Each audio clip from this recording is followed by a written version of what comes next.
The following is a presentation of the Mat Talk Podcast Network.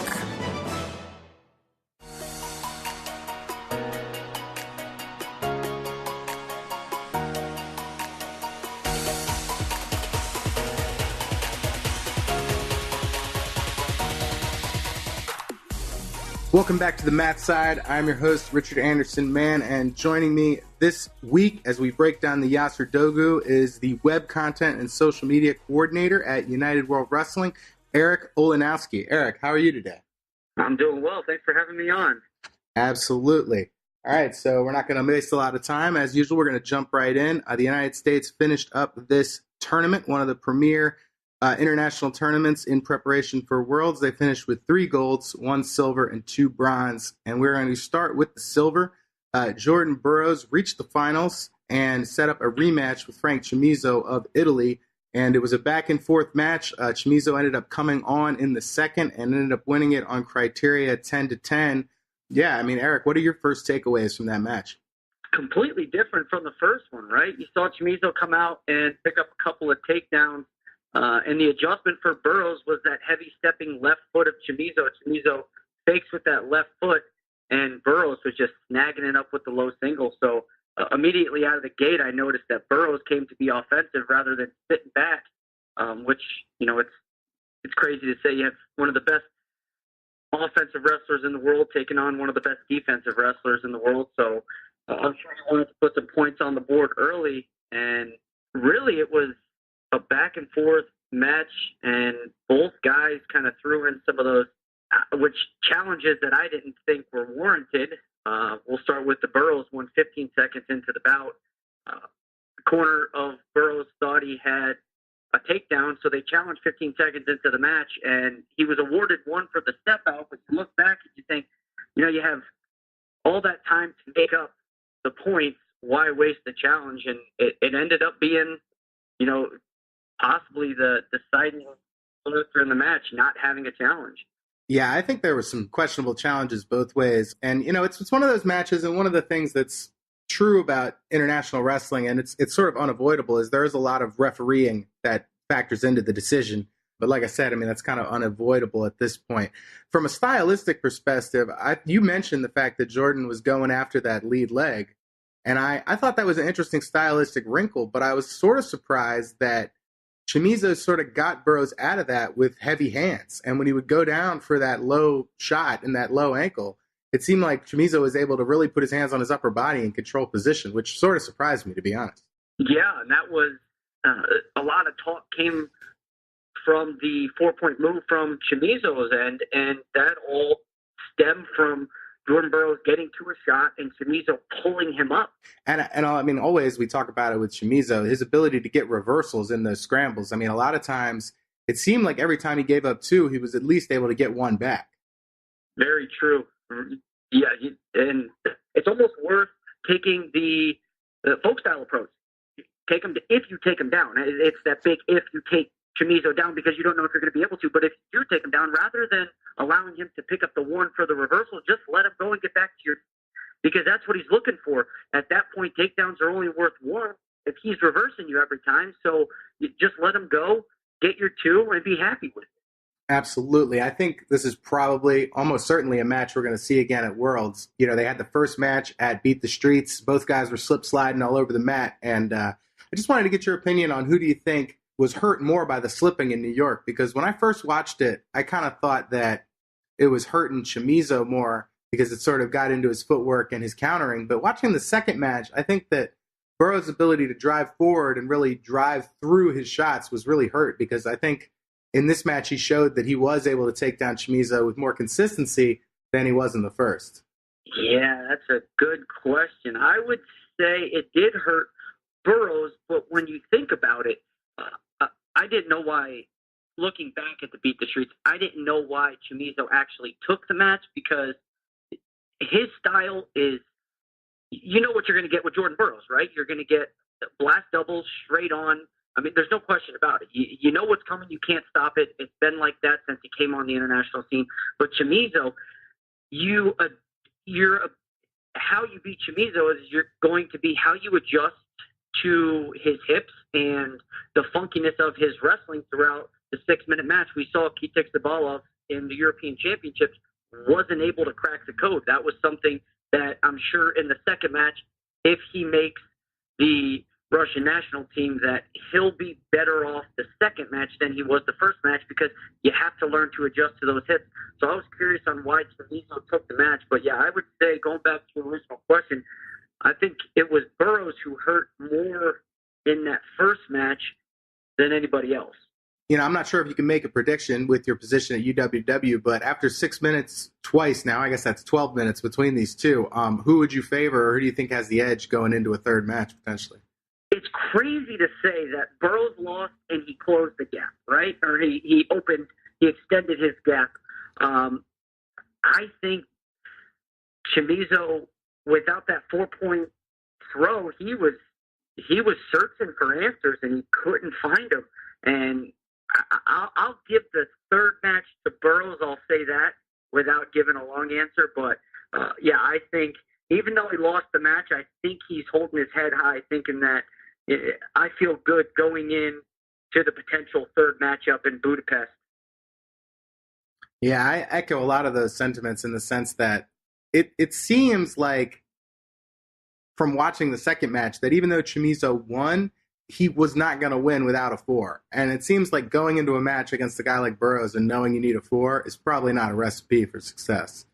But no, not at all. But we will see, and that's what's great about it. Has been for. Yeah. All right, so we had to hit on Burroughs Chamizo's first because it's two of the best in the world. But I think from the United States perspective, one of the biggest stories is David Taylor, who ran through the field, picked up 4 falls, won the gold medal. And, just your immediate reaction to that performance. I was in Krasnoyarsk when Taylor made his run at the Ivan Urigan, and he just looks for falls, and that's not something that you see in international wrestling. It's crazy because the style is, you wait first period, more of a feel-out period, and don't waste your energy, stay conservative. Second period, go all out. And that's not David Taylor. David Taylor is 10 points on the board, and once I reach 10, I'm looking for the fall. He did it at the Urigan, and he did it here. To think, before you called me, I was reading a tweet from Daniel Cormier. Daniel Cormier said, I never picked up 8 falls in my entire international career, and David Taylor almost did that in a weekend. You guys are some bad dudes. So I'm happy and for David Taylor because he's getting his shot to show the world what he has. But, come Budapest, it's going to be a different story. Those guys are going to know who David Taylor is. He has a target on his back now, as before he was just looked at as Burroughs' backup, right? Right, basically. And, that's another thing I wanted to hit on is I think that it's tough because, yeah, he moved up, and, yeah, Cox, who beat him in the World Team Trials last year, moved out of the weight.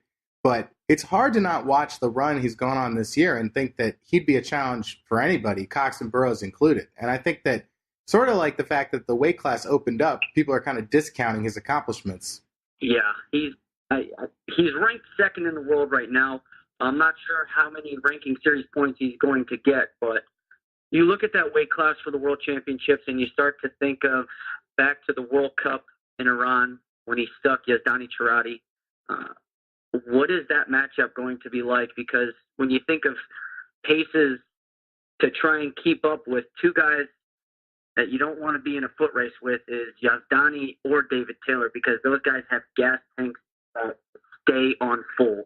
And to see them going head-to-head against each other, that's a dream for a writer, right? Absolutely. So if we can look ahead to the next Olympics and Cox maybe potentially coming back down to 86, I mean, do you think that that's a matchup that favors Taylor at this point? If they were, let's say they were to wrestle again today. I think the World Championships are going to dictate how David Taylor moves forward. If he gets that gold medal or if he medals at the World Championships, it's going to add that burning desire for Tokyo. I think that's what he needs. At this point, it's all questions. What if? And for him to get on that podium and get that taste of a medal, I think it's going to be extremely helpful moving forward to Tokyo. So I'll say if he gets a medal, then he'll make the Olympic team. But if he doesn't, then I think it's all mental. For him to get over that hump, I think that's what he's going to need. All right, fair enough. And you mentioned the other breakout star of this tournament for the United States, Kyle Dake, who pretty much with the exception of the Urigan this year has been unstoppable. He's hitting big moves. He's pinning guys. Yeah, I mean, it's another tournament where he looked absolutely outstanding. And his quarterfinals bout, I believe it was his first matchup.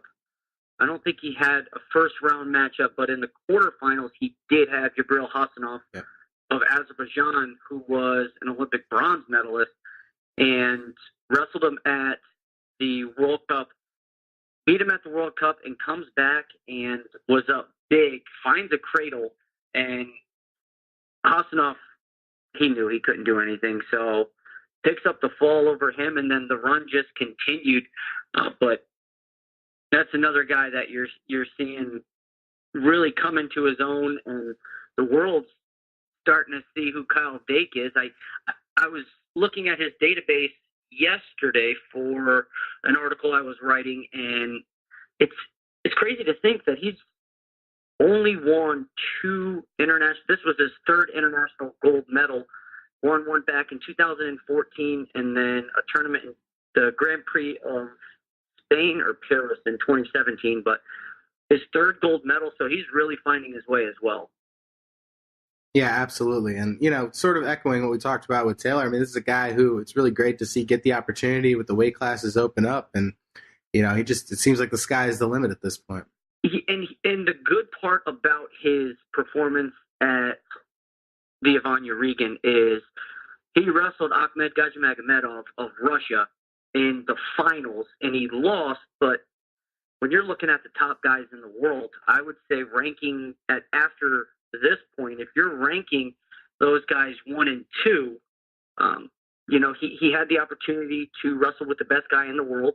Gajimagomedov, I believe, won the European Championships as well in Dagestan. So he has a shot coming up at Russian Nationals this week to make the Russian national team. But he's competed with the best, and that's what you want going into the World Championships, is that confidence of knowing that, I was right there with the best guys. There's no moral victories in wrestling, but to have the ability to compete with the best guys, that's all you can ask for. Absolutely. And, talk about confidence going into a match. Someone who, really needed a shot in the arm, and I think got it this past weekend, was Thomas Gilman, who he came on the scene last year with a silver medal at the Worlds. But then this year, he's had some injury issues and didn't really look like himself at the World Cup.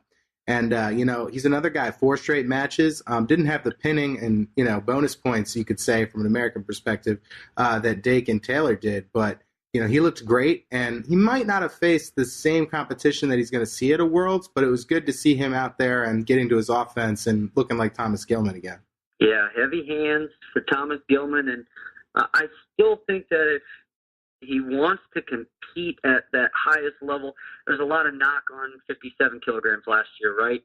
Coming off an Olympic year, and everyone moving up from 57 after the Olympics, that it would be wide open. And he made the World Championships or the World Finals, took a silver medal, so you can't take anything from him. But this year, if he's going to want to turn that silver into gold, I think he still needs to close the distance on his shots. We're still seeing him, even though he hand fights heavy, when he needs a takedown, he still shoots from too far away. Closing that distance is going to be key come October in the World Championships if he's going to want to beat some of the top guys at 57.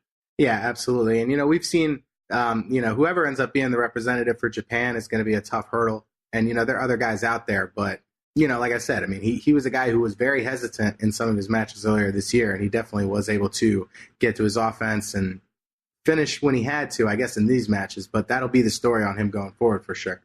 Yeah, and I was watching Mark Perry. Did you see the video that Mark Perry posted of Gilman working out in the parking lot, shadow wrestling? I actually just saw it on my phone, while you were talking. So, yeah, that was great. Pretty funny.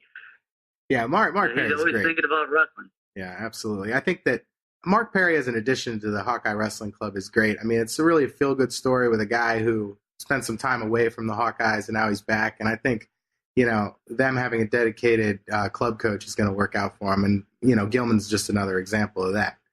So, yeah, anyway, moving on. Surprise bronze medalist was Kyle Snyder. He lost in the semifinals to Aslanbek Albarov from Azerbaijan, I think. Yes, sir. Okay. So he ended up losing 3-3 on criteria, and that evens their series. Snyder beat him 2-1 at the 2016 World Cup.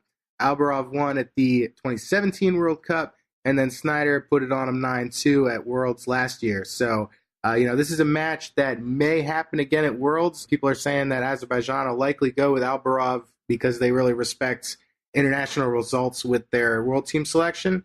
Also news this week that Sajalayev is going 97 for Russian nationals and most likely Worlds. So, where do you stand on Kyle Snyder after an unlikely bronze at this tournament? I'm okay with it. He, dating back even 2016, he took some losses, or maybe a loss, but either way, he does have losses here and there, so it's nothing to be concerned about. I mean, I had the opportunity to shoot. I've called every one of his NCAA championship finals. I've seen him come back from down against Gwiz, down against Gadisov. Every match when he needs to step up, he steps up when it really counts. So I don't think, he's putting all his eggs in the baskets for the Yasar Dogu. But come World Championships, could you imagine him and Sajalayev to make the finals again? I mean, it's going to be, I'm sweating actually thinking about it. Yeah, I mean, that was definitely the match of the tournament, led last year's Worlds, and I think if they meet again, it's hard to imagine that it won't be. Yeah, but you talk about Albarov winning the weight class. I mean, the run that he went through, it was Sharifov, who was 2012 Olympic champion, 2016 Olympic bronze medalist, and then he goes and beats the guy from Turkey, and then he has Snyder. So 2 out of 3 matches he beats Olympic champions. And you mentioned it. They're going to go with, most likely Azerbaijan's going to go with Albarov at 97 kilograms for the World Championships.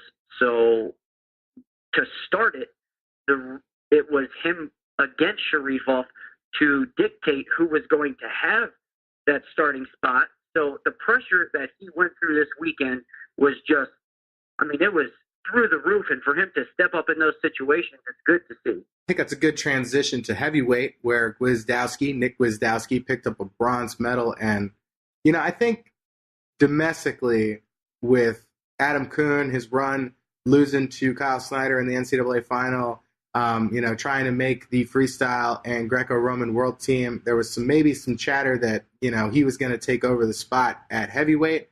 And I think Gwiz came out at Final X and put that to rest. And, I think another good, solid performance from a guy who, maybe because we're in this era of, Dake, Taylor, Burroughs, Snyder, a guy who's maybe not getting enough attention domestically, but who's rounding out and seems to be continually improving as a solid heavyweight. Yeah, and he lost to the Ukrainian. The guy from Ukraine. Excuse me? Yeah, the Ukrainian. Yes, that. But if you remember back to February, the guy from Ukraine, it was the International Ukrainian Tournament. He beat Geno Petriashvili, who was the reigning world champion at 125 kilos. So if you're thinking, looking at the bronze medal and how did he lose to a guy from Ukraine? Who is this guy? It's no slouch. The guy just is coming off a gold medal performance in February where he beat the returning world champion. So if you're going to take a loss, that's a good one to learn from early on in the season. I agree. And I think that, the more experience he gets against these top guys and these European guys, I think it's actually going to help him. There's some guys in the United States who, when they come out of college, that's their peak. and that's where they're going to be at their best. And I think with Gwiz and the way he wrestles and he sort of picks things up and his training environment, I think he's a guy who will be able to learn on the job and benefit from international experience. Right, years to come, we could see him. I'm just curious about him versus Gable Steveson. How would that match shape out? I know, right? Of all the matches that we got with Stevenson's attempt to make Final X, we never actually ended up getting that match, which is unfortunate. But I do think that that's something we'll see down the road, if not once, more times. I hope so. All right, so that finishes up with the medalists. There were 4 other guys to compete: Jaden Cox, Nashawn Garrett, James Green, Logan Stieber. They will all be representing the United States at the World Championships. Unfortunately, all 4 went 1 and out, failed to make the repechage. I think the most surprising one to not advance was James Green, who's a guy who's been one of the best in the world at 70 kilograms for the last cycle and a half, I think. And I was surprised by that. You know, I mean, it's a tough international tournament, so these things happen. Do you have any takeaways from the rest of these guys? Just, I would say Nishan's new to the scene, so we'll give him a pass. Jaden, I just think that his offense, I mentioned it earlier, that laid-back style of international way. Don't, hang on first period, second period, go all out. I think Jaden needs to, from the first whistle, start wrestling, because when we see his feet moving, and he's moving his hands and feet in and out, he can control the match, but he allows other people to do so because he's so relaxed, because he knows if he's down by 1 with short time, he can go get a takedown. Rather than waiting when you're down 1-0, why don't you go get a couple of takedowns and then build that lead? And also, you touched on James Green, so we'll say with Logan Stieber coming up from 61 to 65, he has 9 months now at 65 kilograms, so this is really that period where you see a jump from 9 to 12 months is where you start to find your way. Haji Aliyev did it, winning the European Championship, so we saw him bump from 61 to 65 and really find his way. Stieber, if I was him, I would get 1 or 2 more tournaments under my belt before the World Championships to really get used to that weight, because come October, everyone else is going to be ready. It's just how ready is he going to be? Yeah, and I'm curious about how much that weight is affecting him, because I do think that his style, the way he gets outstretched and elongated on his leg attacks, I think that when he's going up against, bigger guys, either taller guys or just more bulky guys, I think that his style is kind of negatively affected by that. But then again, if he can't make 61, he can't make 61. Yeah, I don't think there's... Seeing him make 61, it's one of those Nick Simmons deals. When you see Nick Simmons and he's 6'7", making 125, obviously not really 6'7", but Nick Simmons, ducking his head to get through a doorway, and you're making 125. Like, how does he do it? And Stieber, he looked sucked out making 61, so there's not much he could do. Just move up and adjust to the weight. And I mean, the start of it was the Ivania Regan. I remember him wrestling Bekbulatov at the Ivania Regan, and you mentioned it. He gets stretched out, but there's only so much he could do. He has to adjust, but at the same time, it's like, he's one of those guys where you can see him winning it all or go out in the first round, right? He gets stretched out. You mentioned his issues, but he also can put points on the board in a hurry. That's for sure. Always a guy who's in to have a 10 to 12 match, so to speak. Yeah. I just want to drill down a little bit more on Cox. I think you hit on a lot of it, but when I watch him wrestle, it seems like he can get a single leg and drive someone out of bounds, at least for the push-out point, at any time. And yet, recently, he's been in just low-scoring match after low-scoring match. Even when he's winning, it's even domestically, he's winning matches by 1 point, 2 points, criteria. Is it a thing where it's moving up in weight? Is it just, his current style, or is it like a mental thing? Like, if you had to guess, what do you think it would be?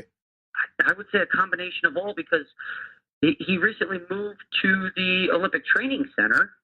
So I would say moving away from that Tiger style to more of an international style, and he's still, you would think at this point he would understand the situations that he's placing himself in with these matches, because in 2016 he thought he was winning, but he should have been in the Olympic finals. He was under the impression that he was winning, but the excuse that we gave him is he's new to freestyle. He doesn't know the rules.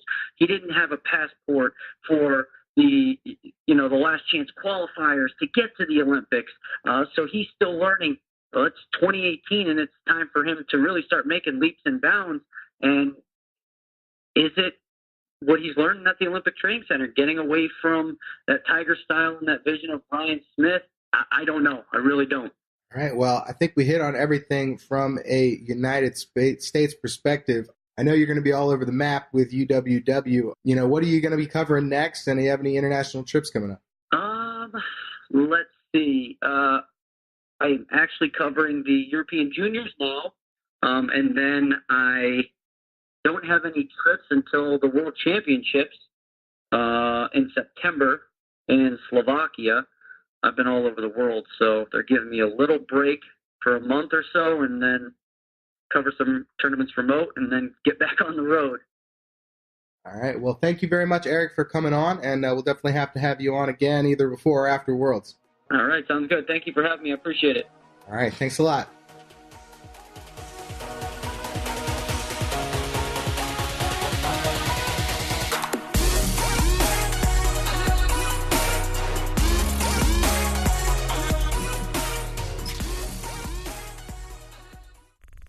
This show is part of the Matt Talk Podcast Network. For more wrestling podcasts, head over to MattTalkOnline.com.